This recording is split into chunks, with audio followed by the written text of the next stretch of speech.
Hi, my name is Nicole Forst, and I am your student's instructional math 1 teacher. A little bit about me. This is my 7th year at Downer South. I'm in my 2nd master's degree at Concordia, and I absolutely love teaching at South. I grew up in Downers. I went to North. I still live in the community, so I absolutely love it here, and I just love working with the students.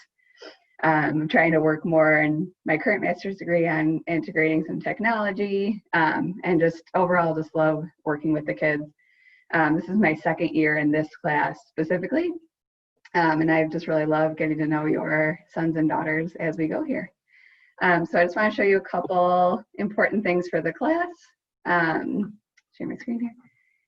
So first and foremost on our syllabus, just a little bit about the class. My contact information at the top of the syllabus, and I'll show you where this is in a little bit.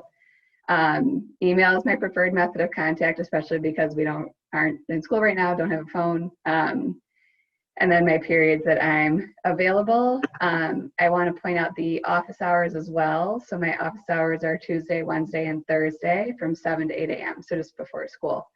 But I always tell the kids, you can email me at any point. Doesn't have to be right there and then. I just might get back to you a little later.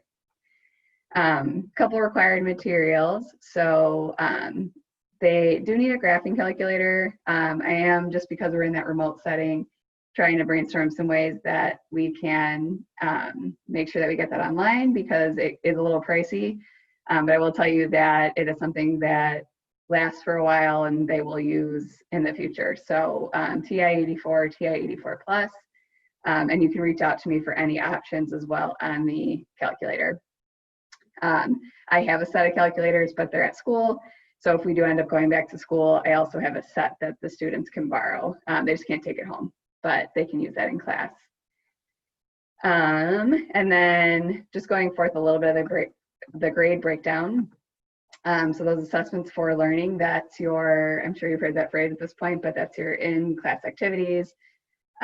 Like a rally coach or anything we do in class that I end up collecting will be for that category. So a lot of that is just kind of participation and them utilizing class time correctly.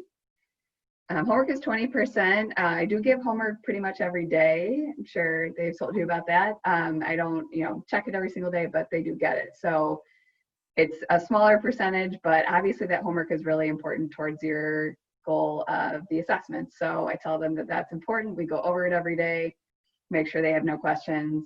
And given the remote format that our class periods are an hour and 20 minutes, they do oftentimes get a lot of time at the end to work on homework. And then those assessments of learning are your quizzes. So in this class, I do weekly quizzes instead of unit tests. So I found that it's a little bit easier for the kids when they have more frequent assessments that are smaller. It's just better for memory, and it still gives me a good picture of how they're doing. So those are announced ahead of time. They're usually on Fridays, or again, given the format, it's usually at the end of the week whenever they have class. And I, usually kind of review right before we go into the quiz. So that's kind of a little bit about that, but that's a bigger part of their grade, obviously. And then couple things on the end. If we do go back to school, there's math resource available for the students. And then I did want to kind of show you around Google Classroom a little bit. So the students know this as well, but in this classwork tab, I kind of keep all the good stuff. So our remote learning guide is here. That remote learning guide has your Zoom links and it has your schedule. And then I also have a paraprofessional, Miss Barnaby, who is wonderful in the class. So her contact information as well. But this will be your Zoom links and again, the schedule. And then also on Google Classroom is some other important documents.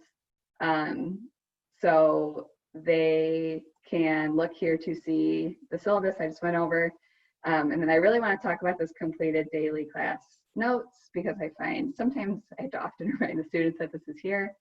So if a student is absent or if they're kind of just struggling with the lesson, This completed daily class notes folder has all the saved lessons for the day. So we're still in Unit A right now. So if they click on it, I save the PDFs of the lessons. So this was our most recent lesson. And if they click on the PDF, you know, I tell the students, obviously it's not me talking, and they don't hear me go through the examples. But you will get some examples on there, and you know, you'll see the examples I went through. So it's good for, again, if you're absent or if they're just at home and they're struggling with the day's lesson. So that's a really important folder, and I usually direct them there. I said, obviously, if you're absent, I don't expect you to teach yourself the lesson, but it's a good place to start. But other than that, you know, I have some important course documents up here, and then a lot of the daily lessons will be on Classroom. But that is all really I have to share about the course. Again, math is by far my favorite subject. I absolutely love teaching it. And I really, really enjoyed getting to know the students, and we've been, you know, afforded this extra time to work with them in the hour and 20 minutes. So I am available whenever you need. Please, you know, feel free to shoot me an email at any point if you'd like to know more about the class, but I look forward to working with you for the rest of the year. Thanks and have a good day.